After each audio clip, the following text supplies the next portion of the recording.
इस वक्त हमारे साथ यूजीसी के चेयरमैन एम जगादेश कुमार हैं। सर, एडमिशन प्रक्रिया को लेकर क्या कुछ फैसला यूजीसी ने लिया है? हम कल डिसाइड किया सभी सेंट्रल यूनिवर्सिटीज़ में अंडर ग्रेजुएट एडमिशन्स के लिए कॉमन यूनिवर्सिटी एंट्रेंस टेस्ट हम कंडक्ट करेंगे। ये टेस्ट हम जुलाई फर्स्ट वीक में कंडक्ट करेंगे। इसी साल से 2022-23 सभी यूजी एडमिशन्स जो सेंट्रल यूनिवर्सिटीज़ में होगा इनको CUET कंपलसरी है। इसके पीछे मकसद क्या रहा है सर? देखिए, आप यूजी एडमिशन्स के बारे में आप देखें तो 99% 100% कट ऑफ भी होता है +2 मार्क्स में, and this is leading to all kinds of stress in the minds of the students side से। स्टूडेंट का पॉइंट ऑफ व्यू हम देखें तो एक लेवल प्लेइंग ग्राउंड चाहिए, और अलग अलग बोर्ड्स में अलग अलग प्रोसेस होता है मार्क्स देने का, और इसमें वेरिएशंस भी होता है। सो CUET एक एग्ज़ाम हमारा पूरा नेशन को हुए तो एक लेवल प्लेइंग ग्राउंड होगा, और इस साल से सेंट्रल यूनिवर्सिटीज़ में CUET कंपलसरी है फॉर ऑल यूजी प्रोग्राम्स। लेकिन ये हमारा उम्मीद है कि सभी यूनिवर्सिटीज़, प्राइवेट यूनिवर्सिटीज़ हो, स्टेट यूनिवर्सिटीज़ हो, डीम टू बी यूनिवर्सिटीज़ हो, सभी यूनिवर्सिटीज़ CUET स्कोर को यूज़ करके एडमिशन करें तो बहुत अच्छा रहेगा। कुछ यूनिवर्सिटी वाइस चांसलर से मैं बात भी किया, बहुत लोग CUET स्कोर्स को यूज़ करके यूजी एडमिशन्स करने के लिए तैयार है। तो तमाम जो डीम्ड यूनिवर्सिटी है, प्राइवेट यूनिवर्सिटीज़ हैं, उनसे एक एक करके आप बातचीत करेंगे, कोई आग्रह करेंगे कि इस तरह के जो प्रोसेस है उसमें शामिल हो जाए? आज हम एक पब्लिक नोटिस न्यूज़पेपर्स में हम प्रिंट किया, और यूजीसी वेबसाइट में भी एक पब्लिक नोटिस डाला। ये पब्लिक नोटिस में हम क्लियरली लिखा है कि CUET स्कोर्स को सब यूनिवर्सिटीज़ यूज़ कर सकते हैं। सर, ये भी कहा गया है इसमें जो खबरें आई हैं कि जो 12th का परसेंटेज है उसका वेटेज भी चाहें तो यूनिवर्सिटी कुछ रख सकते हैं। इसको लेकर कोई चीज़ें क्लियर है? देखिए, 2 चीज़ हम यूज़ कर सकते हैं यूजी एडमिशन के लिए। एक तो CUET स्कोर, और एडमिशन लेने के लिए हर एक यूनिवर्सिटी इनका परसेंटेज ऑफ मार्क्स फिक्स कर सकते हैं। तो इंटरमीडिएट +2 में 60%, 65% जो परसेंटेज यूनिवर्सिटी फिक्स करेगा वो परसेंटेज रहेगा, और इसके अलावा CUET स्कोर के ऊपर एडमिशन मिलेगा स्टूडेंट्स को। तो इसलिए both students have to study for their +2 also and get good marks there, but not the cutthroat 99% and 100%. Plus they have to do well in the CUET and test also. Syllabus किस तरह का होगा sir इसमें? Exam अगर समझना चाहें, जो आपके नज़र में हो, जो आपने ध्यान में रखा हो, सिलेबस किस तरह का? सिलेबस देखिए, सिर्फ +2 का 12th स्टैंडर्ड का सिलेबस जो NCERT डिसाइड किया उससे क्वेश्चंस आएगा, और क्वेश्चंस भी they will be designed in such a way that the students comprehension, understanding, analytical abilities ये पूरा हम टेस्ट करेंगे। और ये कितने 2 चरण की बात हो रही है कि 2 पाली में एग्ज़ाम लेंगे? किस तरह के एग्ज़ाम वो 2 पाली में? पहले बात ये है कि स्टूडेंट्स 13 लैंग्वेजेस में एक कंप्यूटर बेस्ड टेस्ट को ले सकते हैं, हमारा इनका मातृभाषा में ले सकते हैं, और एक कंपलसरी लैंग्वेज पेपर होगा, और डोमेन स्पेसिफिक सब्जेक्ट्स में students can take up to 6 subjects, और एक जनरल टेस्ट भी होगा। कुछ यूनिवर्सिटीज़ में डोमेन स्पेसिफिक नॉलेज को टेस्ट नहीं करते हैं, सिर्फ एक जनरल टेस्ट लेके एडमिशन देते हैं। तो उस यूनिवर्सिटीज़ में आपको एडमिशन चाहिए तो एक जनरल टेस्ट को भी ले सकते हैं।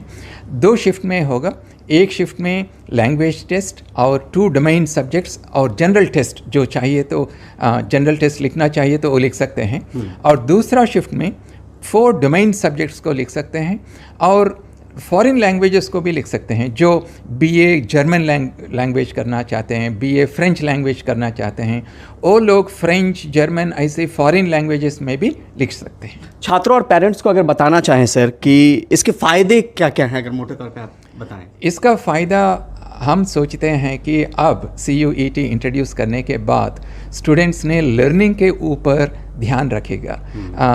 99% 100% लाने के लिए ध्यान नहीं रहेगा, अब लर्निंग के ऊपर रहेगा एक चीज़। और दूसरा चीज़ है बोर्ड्स मार्क्स में जो डिफरेंसेस रहेगा इसके ऊपर एडमिशन्स नहीं होगा। CUET एक कॉमन बेस होगा सभी स्टूडेंट्स को अक्रॉस द कंट्री, और सभी को भी ये अपॉर्चुनिटी मिलेगा अच्छी यूनिवर्सिटीज़ में एडमिशन लेने के लिए।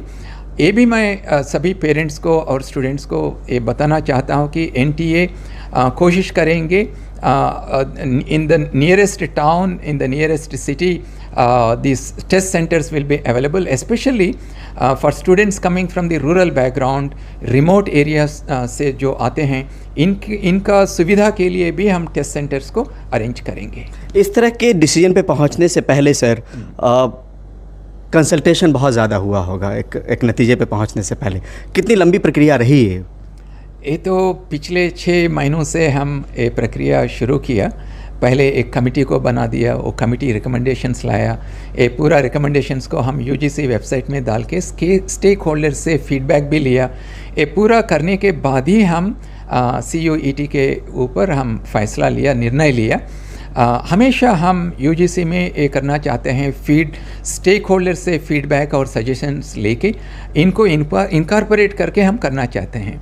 So that is the reason why in CUET also we have incorporated the suggestions from the stakeholders, and the kind of feedback I am getting from across the country, there is a positive feeling, there is a kind of